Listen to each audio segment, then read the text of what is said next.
ভিতরে কেউ স্লোগান দিয়েছে না? এখানে স্লোগান দিয়েছে। আপনারা হিংসা লাগাতে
রাজনীতির দল নিয়ে আছে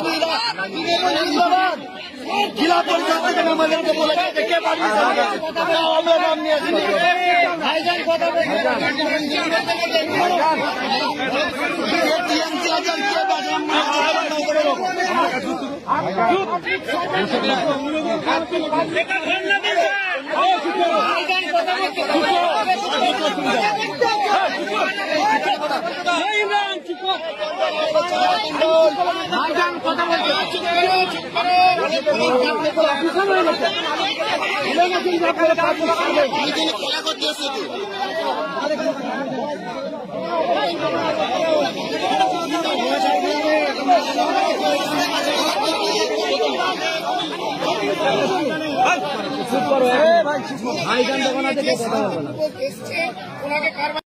ধরে মনিদের সাথে পাঠিয়ে দে।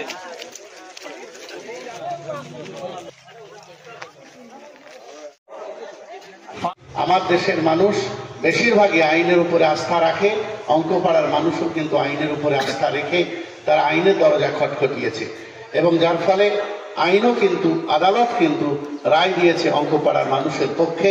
বা ভারতবর্ষের সংবিধান যে সম্প্রীতির কথা বলে, সাম্প্রদায়িক সম্প্রীতির কথা বলে, ভারতবর্ষের সংবিধান ধর্মীয় অধিকারের কথা বলে, সেই অধিকারের পক্ষে রায় দিয়েছে। আমি তো আর কি বলে সার্ভেয়ার নয়, একজ্যাক্ট পয়েন্ট ধরে ধরে বলতে পারবো না। আমি একটা জিনিস দায়িত্ব নিয়ে বলতে পারবো, কবরস্থানের সাথে বা মাজারের সাথে কিন্তু মেলা হচ্ছে, একদম মাজারের পাঁচিলের সাথে হচ্ছে। এটা নিয়ে মামলা হয়েছিল, single bench division bench order পেয়েছে। সেখানে মুসলিম সর্বসাধারণের ব্যবহারের জন্য বলে একাধিক বছর মামলা বন্ধ ছিল, এখানে মেলা বন্ধ ছিল। হঠাৎ 2024 থেকে এই ধরনের আবার হিংসা ছড়ানোর জন্য, শুধু হিংসা নয়, এটা পরিকল্পিতভাবে মুসলমানের মধ্যে যাতে মারামারি হয়, এটা একটা চক্রান্ত। আমি এটা বলছি, আপনারা নোট করতে পারেন। 16 সাল থেকে বন্ধ ছিল। মুসলমানের মধ্যে মারামারি করে মাথা ফাটাফাটি করে মরুক, তার একটা চক্রান্ত। এটা রাজনৈতিক কিছু মদতপুষ্ট লোক আছে, সেটা হচ্ছে আমি এখানে দেখলাম। এখানে যারা বাদী বিবাদী দুই পক্ষের সাথে আমি কথা বললাম, দুজনই কাগজ দেখিয়েছে, দুজনের সাথে কথা বলেছি। আমি কিছু কোশ্চেন করেছি, বলছে ওরসের কথা করার কথা বলা আছে। আমরা ওরসে কি না মুসলিম ধর্মীয় অর্থে ওরস যদি হয়, নাগরদুল্লাহ বা এই ধরনের যেগুলো আরও কিছু আছে, যেগুলো আর বললাম না সব কিছু, সেগুলো কি বৈধ? উত্তর উনি দিতে পারেননি। তাও আগামীকাল এই কেসের কোর্টে মামলা আছে, হাইকোর্টে আবার নতুন করে আছে, ডিভিশন বেঞ্চে অর্ডার পাওয়ার পরে ছুটতে হচ্ছে মামলা। সেখানে কথা বলেছি। তবে একটা দুর্ব্যবহার দেখলাম, দেখুন এখানে যখন ঘুরলাম, আমার সাথে যারা এই গ্রামের মানুষজন, আমি কিন্তু আমার পার্টির স্লোগান দিতে দিইনি। যখনই বেরিয়ে আসছিলাম, সেখানে এখানকার লোকাল এমএলএ যিনি, তার নামে স্লোগান দিচ্ছেন, পার্টি এই ধরনের স্লোগান দিচ্ছেন। এখানে বোঝাই যাচ্ছে একটা উদ্দেশ্য পরিণতভাবে হয়তো তার নেতৃত্বে এই মুসলমানে অশান্তি হচ্ছে। আমি আসার আগে বলে আসলাম ওখানে যে এইটাকে কেন্দ্র করে আপনারা নিজেদের মধ্যে মারামারি হানাহানিতে জড়াবেন না, আপনারা হিংসায় জড়াবেন না। একটু ওয়েট করুন কোর্টের অর্ডারে, যার নিশ্চিতভাবে আইন বিচার ব্যবস্থার প্রতি ভরসা রাখুন যে আপনারা আপনাদের হকটা পাবেন। যে সঠিক পথে আছে সে হক পাবে। কিন্তু দুর্ভাগ্যের বিষয়, বিচার ব্যবস্থার প্রতি ভরসা রাখুন। আপনাদের হাতে সিঙ্গেল বেঞ্চ ডিভিশন বেঞ্চের অর্ডার আছে, প্রয়োজনে এদেরকে আমি বলেছি, কবরস্থানের কমিটি যে মসজিদ কমিটি আছে বলেছি, সুপ্রিম কোর্টে যদি যেতে হয় নওশাদ সিদ্দিকী যাবে, ইনাদের হয়ে মামলা করবে, একটা পয়সা ইনাদের খরচ করতে হবে না। কিন্তু সাথে অনুরোধ করেছি যে এইটা নিয়ে নিজেদের মধ্যে মারামারিতে কেউ জড়াবেন না।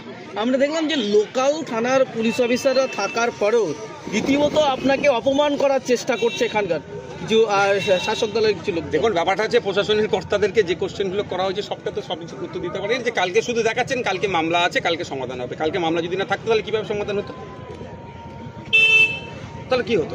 এটা তো প্রশাসনের দায়িত্ব সমাধান করা ফার্স্ট স্টেজে। পারমিশনটা কোন অপদার্থ যে পারমিশনটা দিল, যেখানে ডিভিশন বেঞ্চের অর্ডার আছে, ডিভিশন বেঞ্চ যেখানে ভার্ডিক আছে, অর্ডার আছে, সেখানে কিভাবে দিল? জেলা পরিষদ না কোথা থেকে দিয়েছে? সেই জেলা পরিষদ পুলিশ অফিসার তো বলছে জেলা পরিষদ যে বলছে তাই অপদার্থটা, ও তো অপদার্থ, ওর বিরুদ্ধে আগামী দিনে মামলা হবে, ছাড়বো নাকি? ও এরকম করে মুসলমানের পাড়ার মধ্যে, এলাকার মধ্যে, মানুষের মধ্যে হিংসা ছড়াতে চাইছে, ছাড়বো নাকি ওকে?